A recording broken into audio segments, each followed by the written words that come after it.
Pusat Vulkanologi dan Mitigasi Bencana Geologi melaporkan, Gunung Anak Krakatau kembali meletus dengan tinggi kolom abu mencapai 1 km.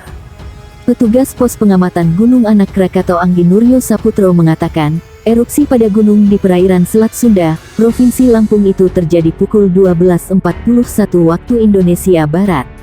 Erupsi terekam pada seismograf dengan amplitudo maksimum 70 mm dan durasi 143 detik. Kolom abu teramati berwarna kelabu dengan intensitas tipis hingga tebal ke arah barat daya, katanya di Jakarta. Sebelumnya, pada pukul 5.19 waktu Indonesia Barat, hari ini, Gunung Anak Krakatau juga mengalami erupsi dengan ketinggian kolom abu mencapai 3 km. Warna abu yang melontar ke udara berwarna kelabu dengan intensitas tebal mengarah ke barat daya. Erupsi itu terekam pada seismogram dengan amplitudo maksimum 70 mm dan durasi lebih kurang 2 menit 12 detik.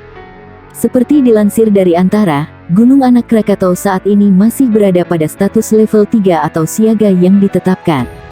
PVMBG merekomendasikan masyarakat, pengunjung, wisatawan, maupun pendaki untuk tidak mendekati gunung api tersebut atau beraktivitas dalam radius 5 km dari kawah aktif.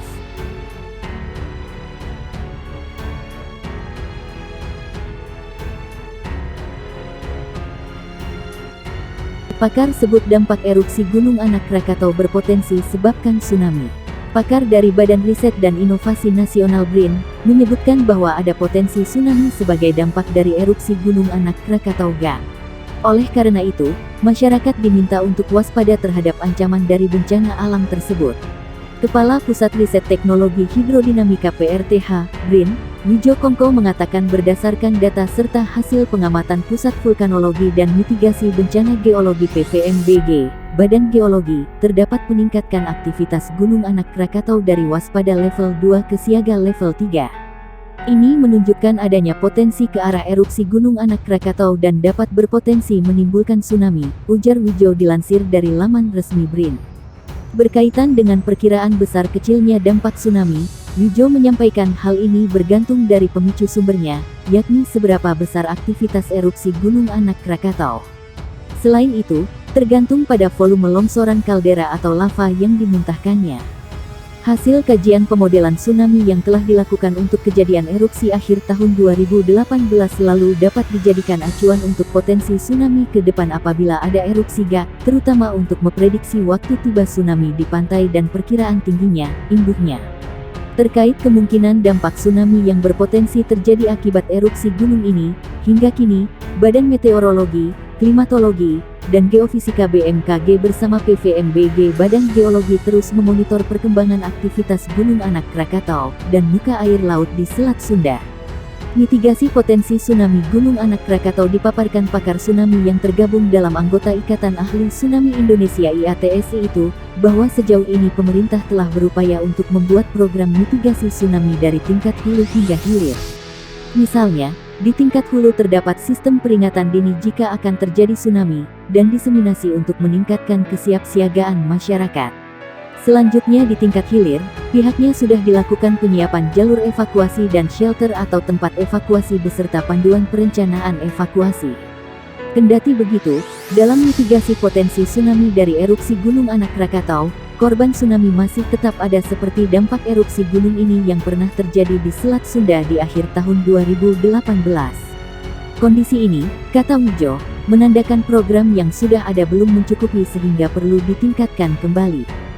Saya kira publik juga perlu mendapatkan informasi secara mendetail terkait dengan potensi ancaman tsunami di lokasi di mana mereka tinggal dan tentu saja informasi lainnya terkait dengan jalur evakuasi dan tempat evakuasi sementara, ungkapnya.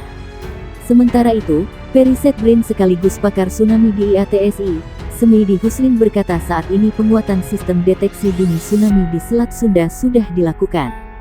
Pemerintah telah memasang alat Inexpensive Device for Sea Level Measurement IDSL di Kompleks Gunung Anak Krakatau.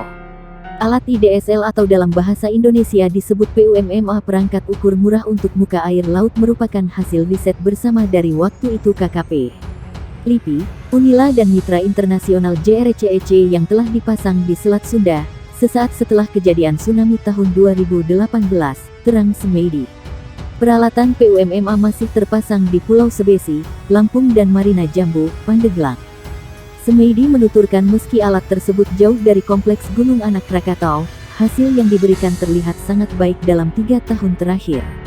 Adapun hasil kinerja PUMMA dapat dilihat dari berbagai parameter seperti kualitas data yang rapat, transmisi yang cepat real-time, mampu memberikan peringatan alert jika ada anomali muka air tsunami, dan dilengkapi dengan kamera CCTV untuk konfirmasi visual. Dalam proses pemasangan IDSL atau PUMMA di Kompleks GA, BRIN dan BMKG bekerja sama dengan beberapa pihak antara lain KKP, Unila, Bakti Kominfo, Telkomsel, Balawista dan lain-lain. Bakti Kominfo telah tuntas mockup sistem telekomunikasi satelit untuk Krakatau di Pulau Rakata. Sementara itu, Telkomsel telah membangun tower GSM di Sebesi sehingga Pulau Setung dan Panjang tercover GSM. Dengan dukungan infrastruktur telekomunikasi dan infrastruktur terkait dari PT Telkomsel dan Bakti Kominfo yang dikoordinasikan oleh BMKG, sistem ini akan segera terwujud dan akan membantu BMKG dalam mendeteksi gelombang tinggi akibat aktivitas Gunung Anak Krakatau, ucap Semedi. Masyarakat juga diimbau untuk meningkatkan kewaspadaan terhadap potensi gelombang tinggi atau tsunami ini khususnya di malam hari. Pihaknya meminta agar masyarakat tetap tenang, dan tidak terpengaruh oleh isu yang tidak bertanggung jawab. Pastikan informasi hanya bersumber dari Badan Geologi, BMKG, dan BPBD Badan Penanggulangan Bencana Daerah setempat. Erupsi Gunung Anak Krakatau, waspadai tsunami. Kepala Pusat Riset Teknologi Hidrodinamika BRIN Wijokongko mengimbau masyarakat untuk mewaspadai potensi tsunami akibat erupsi Gunung Anak Krakatau.